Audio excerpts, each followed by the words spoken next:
नमस्कार। मैं doctor Manju Jain, retired associate professor from essential degree college Kanpur. मैं पिछले कई हफ्तों से प्रेरणादायक कहानी से संबंधित जो कि सीख देते हैं, हमारे मन मस्तिष्क को बहुत हेल्दी बनाते हैं, ऐसे वीडियोस आप तक पहुंचाती हूं, आप तक शेयर करती हूं, जिसका मुख्य ध्येय मकसद मेरा सिर्फ़ और सिर्फ यही संदेश पहुंचाना होता है कि हम सभी को जीवन में ऐसे कार्य करने चाहिए जो उचित हों।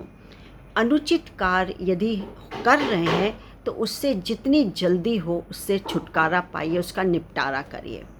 कभी कभी ऐसा होता भी है कि सफलता हाथ लगती है, आपको दुविधा होती है कि हम क्या करें क्या ना करें। तो ऐसे समय में यही जो छोटे छोटे प्रसंग होते हैं या प्रेरणा देने वाली कहानी होती हैं, वो अंतर मन में उतर जाती हैं। और फिर जब कभी भी अनुचित कार्य हमारे सामने आता है, हम फैसला नहीं कर पाते या दुविधा की स्थिति में होते हैं, तो कभी भी ये प्रेरणादायक कहानियाँ, ये सीख प्रदान वाली कहानियाँ आपको विचलित नहीं करेंगी और आप एक सही रास्ते का चुनाव करेंगे। तो कहानी के संग्रह से मैंने भी आज आपके लिए एक नई कहानी का चुनाव किया है, जिसका शीर्षक है दो दोस्त।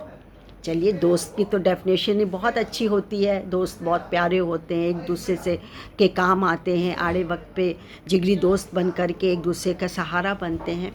तो ऐसे ही दो दोस्त थे।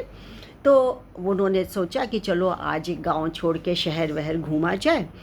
तो अपना शहर वहर गए, करते करते बातचीत में और वो अपने नदी और उसके तट पे पहुंच गए। पहुंचने के जैसे पहुंचे वैसे पैसे को लेके, कुछ खाने पीने को लेकर के दोनों में विवाद हो गया। और विवाद जो कि थोड़ा सा विकराल रूप हो गया। और इस विकराल रूप में एक दोस्त ने दूसरे दोस्त को कस के चाटा चढ़ दिया, गाल सहलाता रह गया। और कुछ दूर जाके वहाँ रेत, नदी के किनारे जो रेत होती है, उसमें लिख दिया कि आज मेरे दोस्त ने कहा सुनी होने पर मुझको बहुत तेज़ थप्पड़ मारा। और फिर दोनों चले गए। इतने में जब वो आगे और बढ़े, आगे दोनों बढ़े, तो दोनों ने सोचा चलो ठंडी ठंडी हवा भी है, नदी भी है, और चलो आज नहा लेते हैं। दोनों जने अपना अलग अलग, मतलब ये नहीं कि अभी तो दोस्ती हुई नहीं थी, थोड़ा सा जो कि है मनमुटाव सा था। तो जैसे ही घुसे दोनों, तो जो दूसरा दोस्त था जिसके चांटा लगाया था, वो डूबने लगा तो चिल्लाने लगा बचाओ बचाओ करके। तो पहले दोस्त ने कुछ भी परवाह नहीं किया, सुनते ही वो कूदा नदी में कस के और संभाल करके अपने दोस्त को पकड़ करके किनारे पर लाया।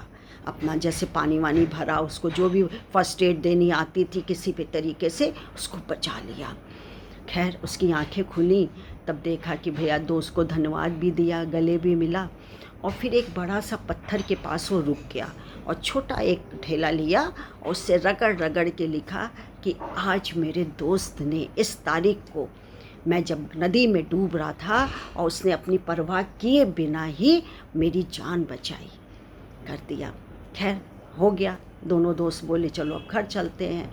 तो पहला दोस्त जिसने कि चांटा मारा था, उसने कहा कि एक बात बताओ दोस्त, जब मैंने तुम्हें चांटा थप्पड़ मारा था और बहुत गलत सलत मैंने तुमको बोला था, तब तो तुमने उस बात को रेत पर लिखा, और जब मैंने तुम्हारी जान बचाई तो तुमने रेत पर तो नहीं लिखा, तुम ढूंढ के पत्थर बड़ा वाला ले करके कि मतलब देखा कि कहाँ पर बड़ा पत्थर है, और एक ईंटे से ढेले से लेके तुमने खुरुच खुरुच के इसमें लिखा कि मेरे दोस्त ने इस तारीख को ऐसे करके मेरी जान बचाई।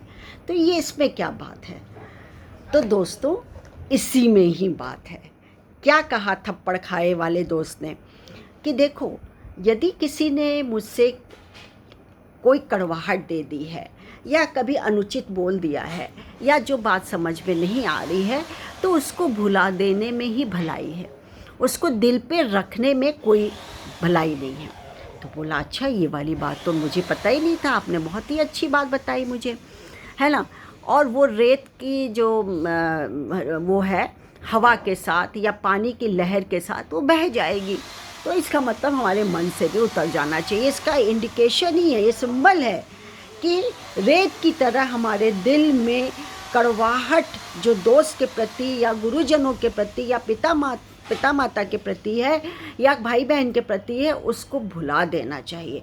जीवन में सबके ही कड़वाहट आती है, जीवन में सभी एक दूसरे से कहा सुनी हो जाती है। तो इसका मतलब थोड़ी है कि हम जीना छोड़ देंगे या हम दोस्ती छोड़ देंगे या बाप बेटे का जो हमारा फ़र्ज़ है या बाप बेटे का जो रिश्ता है, माँ बेटे का जो रिश्ता है, भाई बहन का जो प्यार है, रिश्ता है, वो हम तोड़ देंगे। नहीं, इसको निकाल देना चाहिए।